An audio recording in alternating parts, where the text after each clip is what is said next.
बिस्मिल्लाहिर्रहमानिर्रहीम। आज एक तज़किरा करेंगे केस का, जिसमें बल्कि एक बहुत ही नहायत अहम केस का, जो वकला भाइयों के लिए ख़ास तौर पे है। एक जजमेंट पास हुई है जिसमें वकील साहब ने फ़ीस तय की 10 लाख 5 लाख जो भी फ़ीस थी। उन्होंने चेक ले लिया अपने क्लाइंट से। अब वो जो चेक था क्लाइंट का, उसने उस पर डेट डाल दी और वो चेक जनाब वकील साहब को फ़ीस की मद में मिल गया।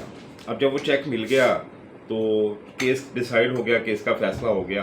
और केस का फ़ैसला होने के बाद जब उस चेक को कैश करवाने के लिए भेजा गया तो ज़ाहिर बात है वो डिसऑनर हो गया।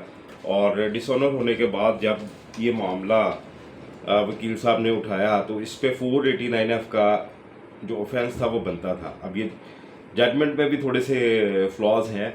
बहरहाल जो ऑफेंस है वो जो मेड आउट होता है वो तो 499F ही होता है। बहरहाल कोर्ट में केस गया और हाई कोर्ट के जज ने ये फैसला किया कि जो फीस की मद में लिया गया चेक है वो फौजदारी कार्रवाई के ज़ुमरे में नहीं आता, ये सिविल कार्रवाई बनती है। लिहाजा आप सिविल कोर्ट में जाकर सिविल सूट फाइल करें और सिविल सूट में ऑर्डर 37 आप फाइल कर सकते हैं फॉर द स्पीडी रेमेडी, या दावा दिलापाने फाइल किया जा सकता है। लेकिन ये फ़ीस की मद में लिया गया जो चेक है, इसको जो है वो कंसीडर नहीं किया जाएगा फौजदारी मुकदमे के तौर के ऊपर।